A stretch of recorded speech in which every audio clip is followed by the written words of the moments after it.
सो आओ तीसरा भाग उसकी 1 आयत तो लैके 11 आयत तक दोबारा पढ़िए और फिर असीं इहदे नाल फाउंडेशन अज दी बनाते जिस नूं मिल जाए। मैं पढ़ देना pastor ji. Go ahead. Page हैगा 82। मूसा दी बुलाहट। मूसा अपने सहुरे जिथरो जो एक मिद्यानी पुजारी सी ਦੀਆਂ ਭੇਡਾਂ ਚਾਰਿਆ ਕਰਦਾ ਸੀ। ਇੱਕ ਦਿਨ ਉਸਨੇ ਭੇਡਾਂ ਨੂੰ ਉਜਾੜ ਦੇ ਪੂਰਬੀ ਪਾਸੇ ਵੱਲ ਹੱਕ ਦਿੱਤਾ ਅਤੇ ਉਹ ਆਪ ਪਰਮੇਸ਼ਰ ਦੇ ਪਹਾੜ ਹੈਰੋਬ ਵੱਲ ਨਿਕਲ ਗਿਆ। ਉੱਥੇ ਪ੍ਰਭੂ ਦੇ ਇੱਕ ਸਵਰਗਦੂਤ ਨੇ ਉਸ ਨੂੰ ਇੱਕ ਬਲਦੀ ਝਾੜੀ ਵਿੱਚ ਦੀ ਹੋ ਕੇ ਦਰਸ਼ਨ ਦਿੱਤਾ। ਉਸ ਝਾੜੀ ਵਿੱਚੋਂ ਅੱਗ ਦੀਆਂ ਲਾਟਾਂ ਉੱਠ ਰਹੀਆਂ ਸਨ, ਪਰ ਉਹ ਭਸਮ ਨਹੀਂ ਹੋ ਰਹੀ ਸੀ। ਮੂਸਾ ਇਹ ਦੇਖ ਕੇ ਹੈਰਾਨ ਰਹਿ ਗਿਆ ਅਤੇ ਆਪਣੇ ਆਪ ਨੂੰ ਬੋਲਿਆ, ਮੈਂ ਅੱਗੇ ਜਾ ਕੇ ਦੇਖਦਾ ਹਾਂ, ਇਹ ਝਾੜੀ ਬਲ ਤਾਂ ਰਹੀ ਹੈ ਪਰ ਭਸਮ ਕਿਉਂ ਨਹੀਂ ਹੋ ਰਹੀ। ਜਦੋਂ ਪ੍ਰਭੂ ਨੇ ਦੇਖਿਆ ਕਿ ਮੂਸਾ ਅੱਗੇ ਦੇਖਣ ਲਈ ਆ ਰਿਹਾ ਹੈ ਤਾਂ ਉਸਨੇ ਕਿਹਾ, ਮੂਸਾ ਮੂਸਾ। ਉਸਨੇ ਉੱਤਰ ਦਿੱਤਾ, ਮੈਂ ਹਾਜ਼ਰ ਹਾਂ। ਪਰਮੇਸ਼ਰ ਨੇ ਕਿਹਾ, ਤੂੰ ਹੋਰ ਨੇੜੇ ਆ, ਤੂੰ ਆਪਣੀ ਜੁੱਤੀ ਪੈਰੋਂ ਲਾ ਲੈ, ਕਿਉਂਕਿ ਜਿੱਥੇ ਤੂੰ ਖੜਾ ਹੈ ਇਹ ਪਵਿੱਤਰ ਧਰਤੀ ਹੈ। ਮੈਂ ਤੇਰੇ ਪੁਰਖਿਆਂ ਅਬਰਾਹਮ, ਇਸਹਾਕ ਅਤੇ ਯਕੂਬ ਦਾ ਪਰਮੇਸ਼ਰ ਹਾਂ। ਮੂਸਾ ਨੇ ਆਪਣਾ ਮੂੰਹ ਕੱਪੜੇ ਨਾਲ ਢੱਕ ਲਿਆ ਕਿਉਂਕਿ ਉਹ ਪਰਮੇਸ਼ਰ ਵੱਲ ਦੇਖਣ ਤੋਂ ਡਰਦਾ ਸੀ। ਪ੍ਰਭੂ ਨੇ ਮੂਸਾ ਨੂੰ ਕਿਹਾ, ਮੈਂ ਆਪਣੇ ਲੋਕਾਂ ਜੋ ਮਿਸਰ ਵਿੱਚ ਹਨ ਦੇ ਦੁੱਖ ਤੇ ਪੀੜਾ ਨੂੰ ਦੇਖਿਆ ਹੈ, ਜੋ ਉਹਨਾਂ ਤੋਂ ਕੰਮ ਲੈਣ ਵਾਲਿਆਂ ਤੋਂ ਉਹਨਾਂ ਨੂੰ ਮਿਲ ਰਹੀਆਂ ਹਨ।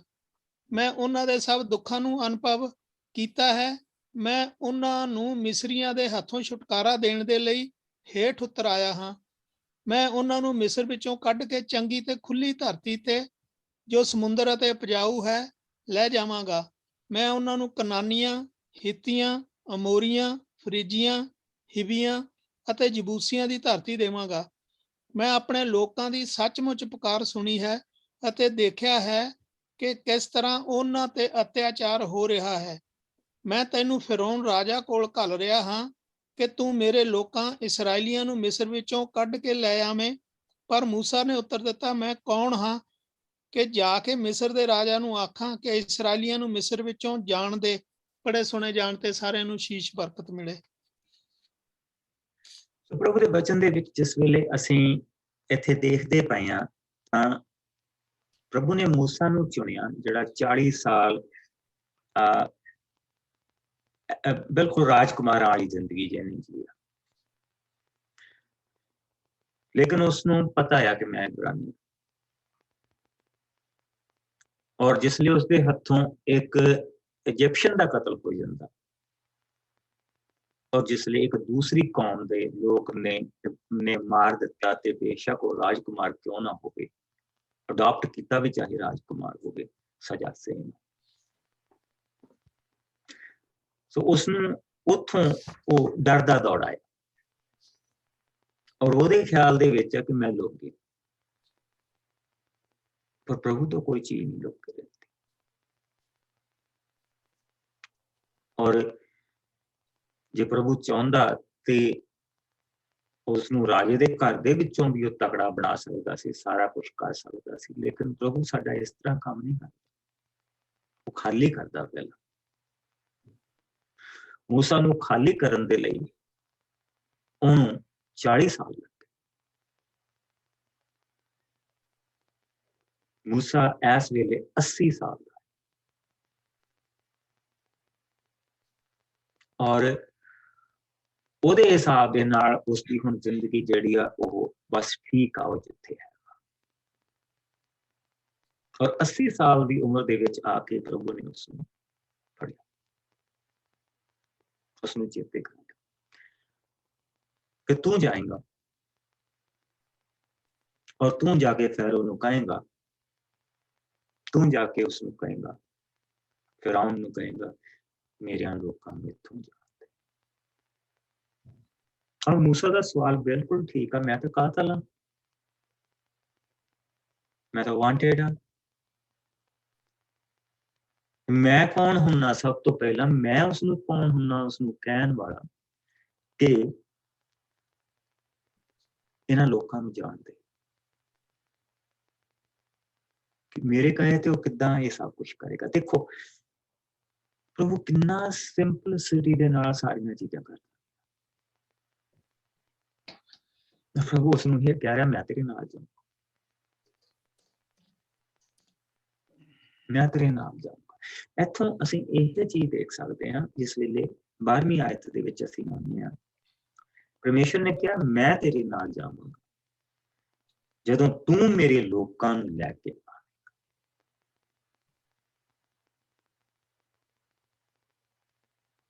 ਕਿੰਨੀ ਸਿੰਪਲਿਸਿਟੀ ਦੇ ਨਾਲ ਪ੍ਰਭੂ ਨੇ ਇਹ ਚੀਜ਼ ਉਸਨੂੰ ਕਹਿ ਦਿੱਤੀ, ਕਿੰਨੀ ਸਿੰਪਲ ਸ਼ਬਦਾਂ ਦੇ ਵਿੱਚ ਇਹ ਕਹਿ ਦਿੱਤੀ। ਉਸਨੇ ਕਿਹਾ ਮੈਂ ਕੌਣ ਹੁੰਦਾ? ਉਸਨੇ ਕਿਹਾ ਕੁਛ ਵੀ ਨਹੀਂ, ਮੈਂ ਤੇਰੇ ਨਾਲ। ਔਰ ਇੱਥੇ ਅਸੀਂ ਆਪਣੇ ਆਪ ਨੂੰ ਦੇਖ ਸਕਦੇ ਹਾਂ, ਕੌਣ ਆ ਮੈਂ? ਪਰ ਕੌਣ ਮੇਰੇ ਨਾਲ ਚੱਲ ਰਿਹਾ? ਈਵਨ ਇਸ ਵਿਸ਼ਵਾਸ ਦੀ ਯਾਤਰਾ ਦੇ ਵਿੱਚ ਕੌਣ ਮੇਰੇ ਨਾਲ ਚੱਲਦਾ ਪਿਆ, that is more important। ਜਿਹੜਾ ਮੇਰੇ ਨਾਲ ਚੱਲਦਾ ਪਿਆ ਉਹ ਜ਼ਿਆਦਾ ਇੰਪੋਰਟੈਂਟ, ਉਹ ਪ੍ਰਭੂ ਆਪ। मूसा महान नहीं, पर जो मूसा दे नाल चलदा पिया वो महान, जो उसकी मदद करन जा रहा वो महान, जो उसनूं वरतन जा रहा वो महान। पांडा वरत्या कित्थे जांदा, उत्थों पता लगदा कि ओदी पवित्रता और ओदी अपवित्रता की है। और प्रभु का शुक्र है कि वो सानू इन्हां भांडियां नूं अपने काम दे लई वरतदा पिया, चाहे असीं एक नूं बाहर लैके आ रहे हैं ते चाहे असीं 10 नूं बाहर कढ के लैके आ रहे हैं ते चाहे असीं अपने परिवार नूं बचा के बाहर कढ के लैके आ रहे हैं, और चाहे अपने परिवार दे विचों एक जन नूं कढ के बाहर लैके आ रहे, उस लाइफ दी जिहड़ी कीमत आ वो कर जाके पता लगे।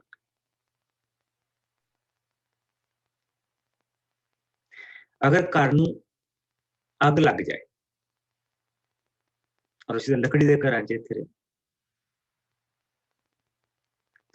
और जिसले फायरमैन जाते आ और उन्होंने पता हुंदा कि अंदर अंदर लोग आ, फायरमैन दी उन्हां दी जिहड़ी उन्हां नूं ऑनर इस चीज का मिलता कि वो बाहर किन्नी कढ के आया, जिहड़े अंदर रह गए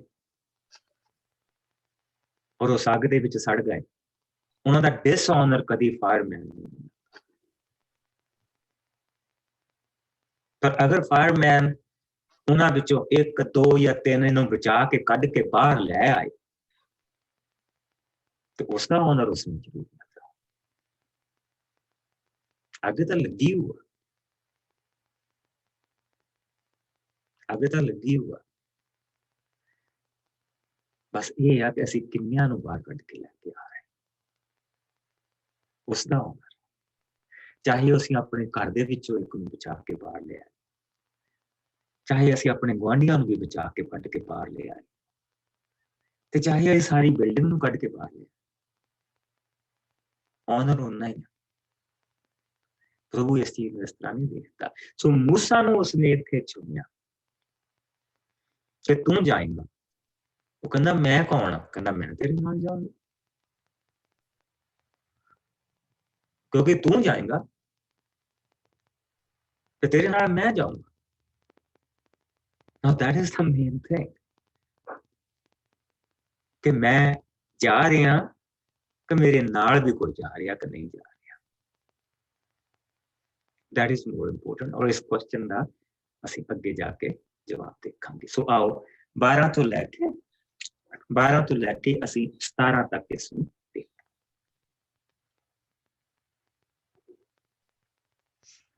जिसनूं मैं पढ़ लिया मास्टर जी।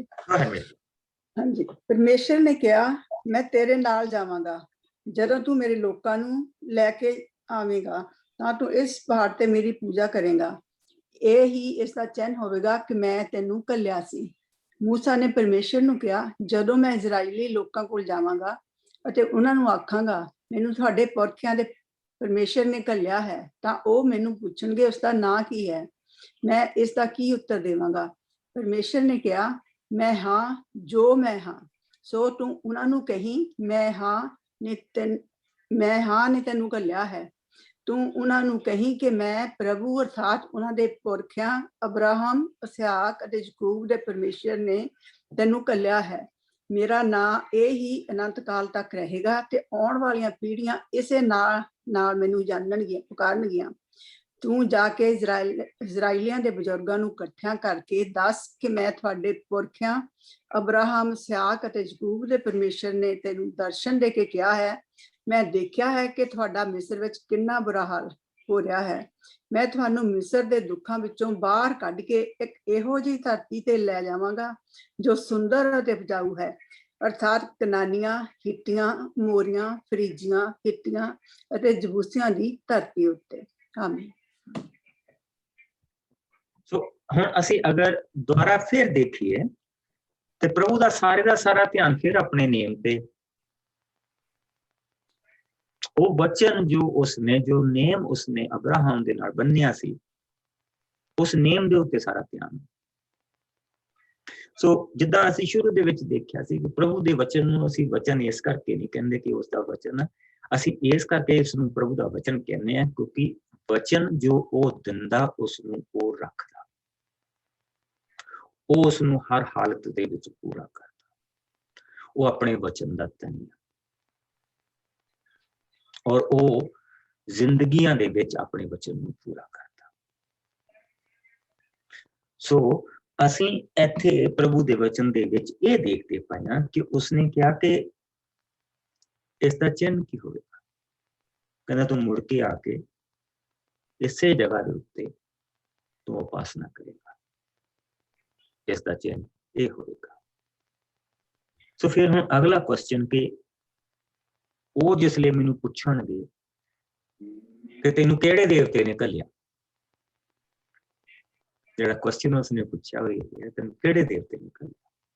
ਸੋ ਹੁਣ ਉਹਨਾਂ ਦੇ ਤਾਂ ਦੇਵਤੇ ਬਹੁਤ ਸੀ ਔਰ ਅਸੀਂ ਉਹਨਾਂ ਦੇਵਤਿਆਂ ਨੂੰ ਉੱਥੇ ਜਾ ਕੇ ਦੇਖਾਂਗੇ ਜਿਸ ਨੇ ਉਹਨਾਂ ਦੇ ਉੱਤੇ ਬੜਾ ਮਾਣ।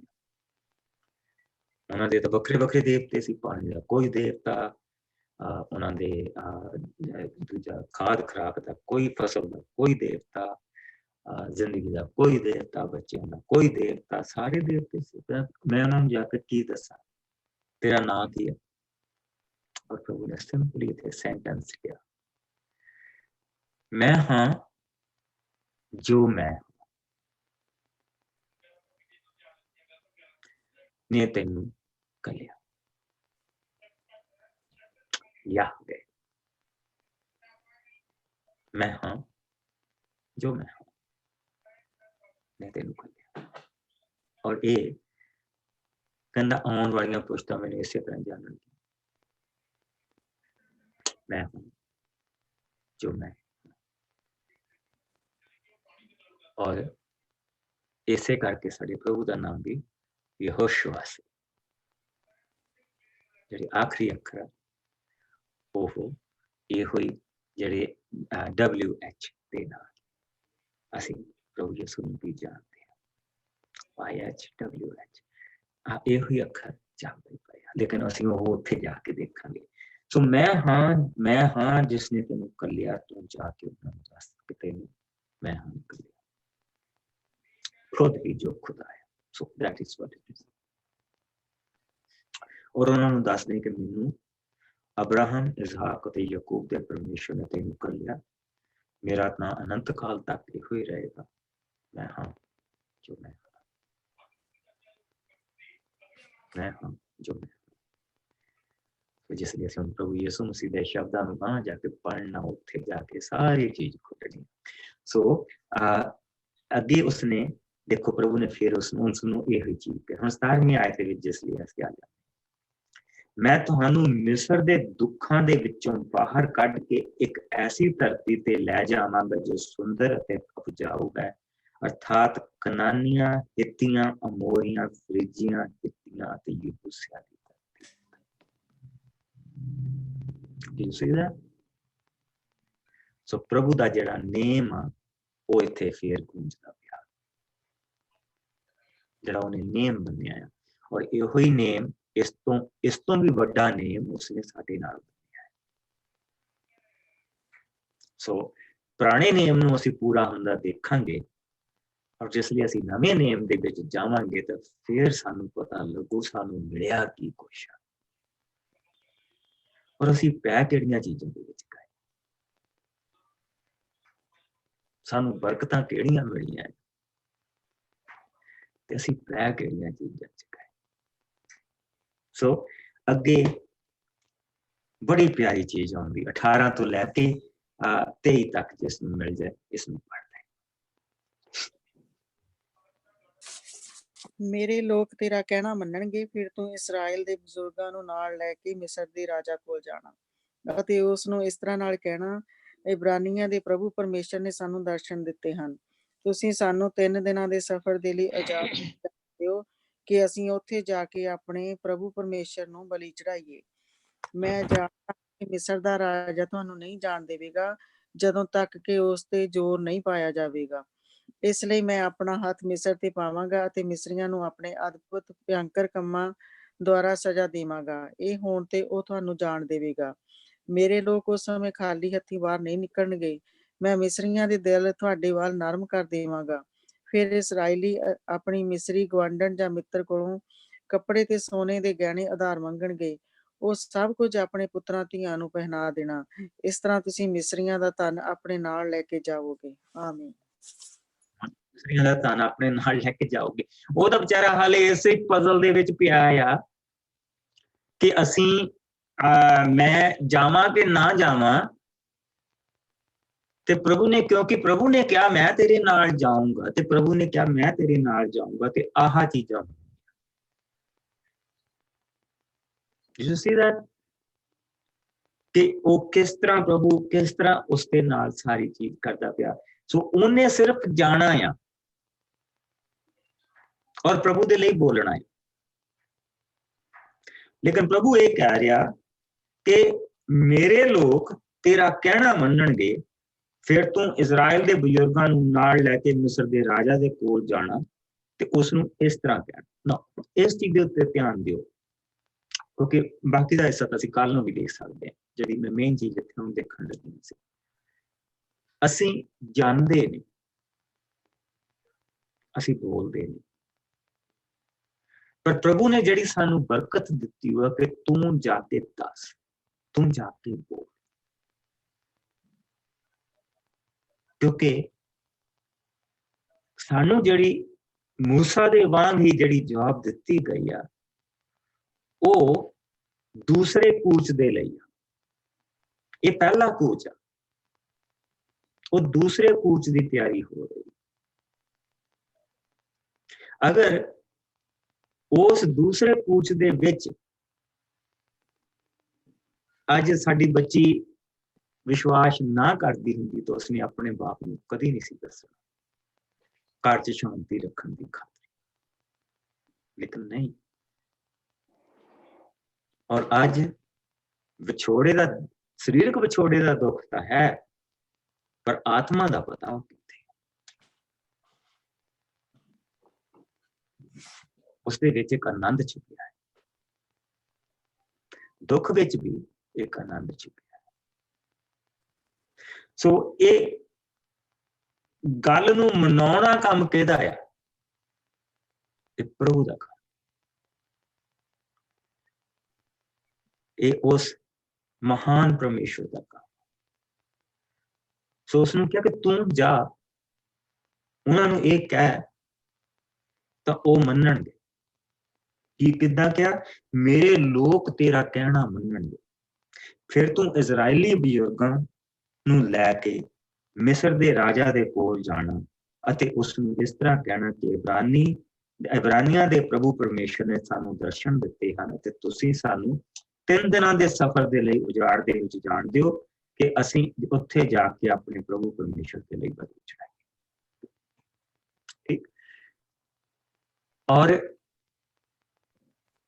ਜਿਸ ਵੇਲੇ ਪ੍ਰਭੂ ਨੇ ਇਹ ਚੀਜ਼ ਉਸ ਨੂੰ ਕਹੀ ਤੇ ਉਸ ਨੂੰ ਅੱਗੇ ਵੀ ਦੱਸ ਦਿੱਤਾ ਕਿ ਹੋਣਾ ਕੀ ਹੈ। ਕੀ ਹੋਣਾ? ਮੈਂ ਜਾਣਦਾ ਕਿ ਮਿਸਰ ਦਾ ਰਾਜਾ ਤੁਹਾਨੂੰ ਨਹੀਂ ਜਾਣ ਦੇਵੇਗਾ ਜਦੋਂ ਤੱਕ ਕਿ ਉਸ ਦੇ ਉੱਤੇ ਜ਼ੋਰ ਨਹੀਂ ਪਾਇਆ ਜਾਵੇਗਾ। ਇਸ ਲਈ ਮੈਂ ਆਪਣਾ ਹੱਥ ਮਿਸਰ ਤੇ ਪਾਵਾਂਗਾ ਤੇ ਮਿਸਰੀਆਂ ਨੂੰ ਆਪਣੇ ਅਦਭੁਤ ਭਿਅੰਕਰ ਕੰਮਾਂ ਦੁਆਰਾ ਸਜ਼ਾ ਦੇਵਾਂਗਾ। ਇਹ ਹੋਣ ਤੇ ਉਹ ਜਾਣ ਦੇਵੇਗਾ। ਪਰ ਉਹ ਜਿਹੜਾ ਉਹਨਾਂ ਨੇ 120 ਸਾਲ ਫ੍ਰੀ ਕੰਮ ਕੀਤਾ, ਹੁਣ ਜੋ ਕੁਛ ਉਹਨਾਂ ਨੂੰ ਬਰਕਤ ਮਿਲੀ ਹੋਆ ਉੱਥੇ ਇਜਿਪਟ ਦੇ ਜਿੰਨੇ ਵੀ ਉੱਥੇ ਫੈਰੋ ਰਾਜੇ ਆ, ਜਿਹੜੀ ਉਹਨਾਂ ਨੂੰ ਬਰਕਤ ਮਿਲੀ ਹੋਆ, ਉਹ ਤਾਂ ਸਾਰੀ ਯੂਸਫ ਦੇ ਦੁਆਰਾ ਮਿਲੀ ਹੋ। ਯੂਸਫ ਦੇ ਕਾਰਨ ਜਿਸਲੇ 7 ਸਾਲ ਦੇ ਵਿੱਚ ਬਹੁਤ ਸਾਰਾ ਉਹਨਾਂ ਦੇ ਕੋਲ ਅਨਾਜ ਸੀ, ਬਹੁਤ ਸਾਰਾ ਕੁਝ ਪੈਦਾ ਹੋਇਆ, ਤੇ ਯੂਸਫ ਦੇ ਕਰਕੇ ਉਹਨਾਂ ਨੇ ਜਮਾ ਕੀਤਾ ਐਕਸਟਰਾ। ਉਹ ਇਸ ਹਿਸਾਬ ਦੇ ਨਾਲ ਕਿ ਇਸ ਇਲਾਕੇ ਦੇ ਵਿੱਚ ਕਿੰਨੇ ਲੋਕ ਆ, ਇਹਦੇ ਆਲੇ ਦੁਆਲੇ ਦੇਸ਼ਾਂ ਦੇ ਵਿੱਚ ਕਿੰਨੇ ਲੋਕ ਆ ਜਿਨ੍ਹਾਂ ਨੂੰ ਲੋੜ ਪੈਣੀ। ਔਰ ਉਹ 7 ਸਾਲ ਤੋਂ ਬਾਅਦ ਜਿਸਲੇ ਕਾਲ ਪਿਆ ਤੇ ਯੂਸਫ ਨੇ ਆਲੇ ਦੁਆਲੇ ਦਾ ਜੋ ਸੋਨਾ ਚਾਂਦੀ ਜੋ ਕੁਝ ਸੀ ਸਾਰਾ ਕੁਛ ਉਸਨੇ ਇਜਿਪਟ ਦੇ ਵਿੱਚ ਪਹੁੰਚਾ ਦਿੱਤਾ। ਔਰ ਇਜਿਪਟ ਦੇ ਵਿੱਚ ਵੀ ਬਹੁਤ ਸਾਰੇ ਛੋਟੇ ਛੋਟੇ ਫੈਰੋ ਬਣੇ ਫਿਰਦੇ ਸੀ। ਉਹਨੇ ਉਹ ਸਾਰੀਆਂ ਜਿਹੜੀਆਂ ਗੱਦੀਆਂ ਸੀ ਉਹ ਵੀ ਸਾਫ਼ ਕਰ ਦਿੱਤੀਆਂ। ਔਰ ਇੱਕ ਫੈਰੋ, ਇੱਕੋ ਹੀ ਰਾਜਾ, ਇੱਕੋ ਹੀ ਕਾਨੂੰਨ ਔਰ ਇੱਕੋ ਹੀ ਰਾਜੇ ਦੀ ਸਾਰੀ ਧਰਤੀ ਵੀ ਸਾਰੀ ਉਹਦੀ, ਜਾਨਵਰ ਵੀ ਸਾਰੇ ਰਾਜੇ ਦੇ। ਔਰ ਇਹ ਕੰਮ ਉਸਨੇ ਕੀਤਾ ਤੇ ਹੁਣ ਕੀ ਉਹਦੇ ਲੋਕ ਉੱਥੋਂ ਖਾਲੀ ਨਿਕਲਣਗੇ? ਔਰ ਉਸਦੇ ਨਾਲ ਨਾਲ 120 ਸਾਲ ਦੀ ਵਗਾਰ ਆ ਜਿਹੜੀ ਉਹਨਾਂ ਨੇ ਪੇ ਨਹੀਂ ਕੀਤੀ, ਹੁਣ ਉੱਥੋਂ ਖਾਲੀ ਹੱਥ ਨਿਕਲਣਗੇ। ਸੋ ਪ੍ਰਭੂ ਕਿਸੇ ਦੇ ਨਾਲ ਨਿਆਂ ਨਹੀਂ ਹੋਣ ਦਿੰਦਾ। ਅਸੀਂ ਬਾਰ-ਬਾਰ ਇਸ ਚੀਜ਼ ਨੂੰ ਦੇਖਦੇ ਆ ਰਹੇ ਹਾਂ, ਪ੍ਰਭੂ ਕਿਸੇ ਦੇ ਨਾਲ ਅਨਿਆਂ ਨਹੀਂ ਹੋਣ ਦਿੰਦਾ। ਲੇਕਿਨ ਆਪਣੇ ਵਚਨ ਨੂੰ ਪੂਰਾ ਕਰਦਾ। ਸੋ ਇਸ ਤੋਂ ਪਹਿਲਾਂ ਅਸੀਂ ਅੱਗੇ ਜਾਈਏ, ਕੱਲ ਨੂੰ ਅਸੀਂ ਦੁਬਾਰਾ ਇੱਥੋਂ ਦੇਖਾਂਗੇ ਥੋੜਾ ਜਿਹਾ ਹਿੱਸਾ। ਇਸ ਤੋਂ ਪਹਿਲਾਂ ਅਸੀਂ ਅੱਗੇ ਜਾਈਏ। ਅਸੀਂ ਕੂਚ ਦੇ ਵਿੱਚ ਜ਼ਿਆਦਾ ਸਮਾਂ ਤਾਂ ਲਾ ਰਹੇ ਹਾਂ ਕਿਉਂਕਿ ਇਹੋ ਇੱਕ ਐਸੀ ਪੁਸਤਕ ਹੈ ਜਿਸਨੇ ਸਾਰੇ ਪੁਰਾਣੇ ਨਿਯਮ ਦੀਆਂ ਨੀਆਂ ਬੰਨ੍ਹਦੇ ਨੇ। ਫਿਰ ਜਿੱਦਾਂ ਜਿੱਦਾਂ ਅਸੀਂ ਅੱਗੇ ਜਾਣਾ ਸਾਡੇ ਲਈ ਸਮਝਣਾ ਇੰਨਾ ਔਖਾ ਨਹੀਂ ਹੋਣਾ। ਸੋ ਜਿਸ ਵੇਲੇ ਅਸੀਂ 15ਵੇਂ ਭਾਵ ਦੇ ਵਿੱਚ ਮੁੜ ਕੇ ਜਾਂਦੇ ਹਾਂ ਤਾਂ ਉਸਨੂੰ ਉਤਪਤ ਦੇ ਉੱਥੇ ਅਸੀਂ ਇਹ ਦੇਖਦੇ ਪਏ ਹਾਂ ਕਿ ਫਿਰ ਜਦੋਂ ਸੂਰਜ ਡੁੱਬ ਰਿਹਾ ਸੀ, ਅਬਰਾਮ ਗੂੜੀ ਨੀਂਦ ਦੇ ਸੌਂ ਗਿਆ ਅਤੇ ਉਸਨੂੰ ਇੱਕ ਡਰਾਉਣੇ ਹਨੇਰੇ ਨੇ ਆ ਘੇਰਿਆ। ਡਰਾਉਣਾ ਕਿਉਂ? ਉਸਨੇ ਆਪਣੇ ਲੋਕਾਂ ਨੂੰ ਗੁਲਾਮ ਦੇਖਿਆ। ਪ੍ਰਭੂ ਨੇ ਅਬਰਾਮ ਨੂੰ ਕਿਹਾ, ਤੇਰਾ ਵੰਸ਼ ਪਰਾਏ ਦੇਸ਼ ਵਿੱਚ ਪਰਦੇਸੀ ਹੋ ਕੇ ਰਹੇਗਾ। ਉੱਥੋਂ ਦੇ ਲੋਕ ਉਸ ਤੇ ਅਤਿਆਚਾਰ ਕਰਨਗੇ। 400 ਸਾਲਾਂ ਤੱਕ ਉਹਨਾਂ ਨੂੰ ਆਪਣੇ ਦਾਸ ਬਣਾਈ ਰੱਖਣਗੇ। ਪਰ ਪਿੱਛੋਂ ਮੈਂ ਉਸ ਕੌਮ ਦਾ ਨਿਆਂ ਕਰਾਂਗਾ ਅਤੇ ਜਿਸ ਦੀ ਉਹ ਸੇਵਾ ਕਰਨਗੇ ਤੇ ਤੇਰਾ ਵੰਸ਼ ਬਹੁਤ ਸਾਰਾ ਧਨ ਮਾਲ ਲੈ ਕੇ ਉੱਥੋਂ ਨਿਕਲ ਆਏਗਾ। ਸੋ ਇੱਥੇ ਪ੍ਰਭੂ ਨੂੰ ਅਸੀਂ ਕੀ ਕਹਿੰਦਾ ਦੇਖਦੇ ਪਏ? ਉਹਨਾਂ ਨੂੰ ਕਹਿਣਾ ਮੈਂ ਉਹਨਾਂ ਦੇ ਦਿਲ ਨਰਮ ਕਰ ਦੂੰਗਾ। ਉਹਨਾਂ ਕੋਲ ਕੱਪੜੇ ਗਹਿਣੇ ਮੰਗ ਲੈਣਾ, ਸੋਨਾ ਚਾਂਦੀ ਮੰਗ ਲੈਣਾ, ਉਹ ਦੇ ਦੇਣਗੇ ਸਾਰਾ ਕੁਝ। ਔਰ ਤੇਰਾ ਉਹ ਬਹੁਤ ਸਾਰਾ ਧਨ ਮਾਲ ਉੱਥੋਂ ਲੈ ਕੇ ਤੁਸੀਂ ਨਿਕਲੋ। ਉਹ ਸਾਰੇ ਆਪਣੇ ਪੁੱਤਰ ਧੀਆਂ ਦੇ ਪਵਾ ਦੇ, ਯਾਨੀ ਕਿ ਦੁਲਹਨ ਬਣਾ ਕੇ ਉਸਨੇ ਇਸਰਾਇਲ ਨੂੰ ਉੱਥੋਂ ਤੋਰਿਆ। ਦੁਲਹਨ ਦੇ ਵਾਂਗ ਇਸਰਾਇਲ ਸਜਿਆ ਸੀ ਜਿਸ ਲਈ ਉੱਥੋਂ ਕੱਢ ਕੇ ਲੈ ਗਿਆ। ਔਰ ਸਾਨੂੰ ਵੀ ਪ੍ਰਭੂ ਦੀ ਦੁਲਹਨ ਹੀ ਕਿਹਾ ਗਿਆ। Isn't that amazing? ਕੱਲ ਨੂੰ ਅਸੀਂ ਇਹਦੇ ਬਾਰੇ ਹੋਰ ਬਹੁਤ ਕੁਝ ਦੇਖਾਂਗੇ। ਉਸ ਦੇ ਨਾਲ ਸਾਡੀਆਂ ਨੀਆਂ ਪ੍ਰਭੂ ਦੇ ਵਚਨ ਦੇ ਵਿੱਚ, ਉਸ ਦੇ ਨੇਮ ਦੇ ਵਿੱਚ ਪੱਕੀਆਂ ਹੋਣਗੀਆਂ। ਔਰ ਪ੍ਰਭੂ ਦਾ ਨੇਮ ਸਾਨੂੰ ਪਤਾ ਲੱਗੂਗਾ। ਪ੍ਰਭੂ ਦਾ ਨੇਮ ਦੀ ਜਿਹੜੀ ਪਵਿੱਤਰਤਾ ਔਰ ਮਹਾਨਤਾ ਕੀ ਆ। ਸਾਡੀ ਸਾਰੀ ਖੁਸ਼ੀ ਪ੍ਰਭੂ ਦੇ ਨੇਮ ਦੇ ਵਿੱਚ ਛੁਪੀ ਹੈ। ਸਭ ਕੁਝ ਉਸ ਦੇ ਨੇਮ ਦੇ ਵਿੱਚ ਛੁਪਿਆ ਹੈ। ਆਓ ਦੁਆ ਕਰੀਏ ਆਪਣੇ ਆਪ ਨੂੰ ਪ੍ਰਭੂ ਦੇ ਹੱਥ। ਪਿਆਰੇ ਪ੍ਰਭੂ, ਤੇਰਾ ਬਹੁਤ ਸ਼ੁਕਰ ਕਰਦੇ ਹਾਂ ਅੱਜ ਦੇ ਦਿਨ ਦੇ ਲਈ, ਤੇਰੀ ਰਹਿਮ, ਤੇਰੀ ਦਇਆ ਦੇ ਲਈ। ਦੋ ਚੀਜ਼ਾਂ ਦੇ ਲਈ ਪ੍ਰਭੂ ਜੀ, ਸਾਨੂੰ ਸਭ ਤੋਂ ਪਹਿਲਾਂ ਇਹ ਪਤਾ ਕਿ ਅਸੀਂ ਜਾ ਕਿੱਥੇ ਰਹੇ ਹਾਂ, ਘਰ ਕਿੱਥੇ ਆ। ਔਰ ਦੂਸਰਾ ਪ੍ਰਭੂ ਜੀ ਅਸੀਂ ਜੋ ਪਿੱਛੇ ਆ ਸਾਡਾ ਸਹਾਰਾ ਕੋ ਜੋ ਜਾਨ ਸਾਡੇ ਕੋ ਚਲਾ ਗਿਆ ਉਸ ਦਾ ਆਤਮਾ ਤੇਰੇ ਘਰ ਆ ਪਰ ਤੇਰਾ ਪਵਿੱਤਰ ਆਤਮਾ ਜਿਸਨੇ ਸਾਨੂੰ ਆਪਣੇ ਘਰ ਬਣਾਇਆ ਉਹ ਸਾਡੇ ਨਾਲ ਇਸ ਦੇ ਲਈ ਅਸੀਂ ਤੇਰਾ ਸ਼ੁਕਰ ਕਰਦੇ ਇਹ ਜੋ ਸ਼ਬਦ ਪ੍ਰਭੂ ਜੀ ਅਸੀਂ ਤੇਰਾ ਪੜਿਆ ਇਹ ਸਾਡੇ ਨਾਲ ਇਸੇ ਤਰ੍ਹਾਂ ਬਣਿਆ ਰਹੇ ਔਰ ਇਸ ਦੇ ਨਿੱਘ ਦੇ ਵਿੱਚ ਪ੍ਰਭੂ ਜੀ ਚਾਹੇ ਅਸੀਂ ਉਚਾਈਆਂ ਤੇ ਹੋਈਏ ਜਾਂ ਨਿਵਾਈਆਂ ਤੇ ਚਾਨਣ ਚ ਹੋਈਏ ਜਾਂ ਪਰ ਪ੍ਰਭੂ ਜੀ ਵਾਦੀ ਹਨੇਰੀ ਹੋਵੇ ਇਸ ਦਾ ਨਿੱਘ ਔਰ ਇਸ ਦਾ ਅੰਤ ਕਰਨ ਦਾ ਚਾਨਣ ਸਾਨੂੰ ਲੈ ਕੇ ਚੱਲਦਾ ਰਹੇ ਜਦ ਤੱਕ ਅਸੀਂ ਦੁਆਰਾ ਮਿਲ ਪ੍ਰਭੂ ਜੀ ਤੇਰਾ ਰਹਿਮ ਤੇਰੀ ਦਇਆ ਸਾਡੇ ਸਭ ਦੇ ਨਾਲ ਤੇਰੀ ਹਜ਼ੂਰੀ ਸਾਡੇ ਸਭ ਦੇ ਨਾਲ ਬਣੀ ਰਹੇ ਪਿਆਰੇ ਯਿਸੂ ਦੇ ਮਿੱਠੇ ਔਰ ਪਿਆਰੇ ਨਾਮ ਦੇ ਵਿੱਚ ਮੰਗਦੇ ਔਰ ਸਾਰੇ ਪ੍ਰਾਰਥਨਾ ਕਰਾਂ ਬਲੈਸ ਯੂ ਕੱਲ ਨੂੰ ਮਿਲਾਂਗੇ ਔਰ ਕੱਲ ਨੂੰ ਆਪਾਂ ਤੀਸਰੇ ਚੈਪਟਰ 'ਚ ਥੋੜਾ ਜਿਹਾ ਸਮਾਂ ਹੋਰ ਗੁਜ਼ਾਰਾਂਗੇ ਫਿਰ ਆਪਾਂ ਚੌਥੇ ਖੁਦਾ ਤੁਹਾਨੂੰ ਬਰਕਤ ਦੇ ਤੁਹਾਡੇ ਸਭ ਦੇ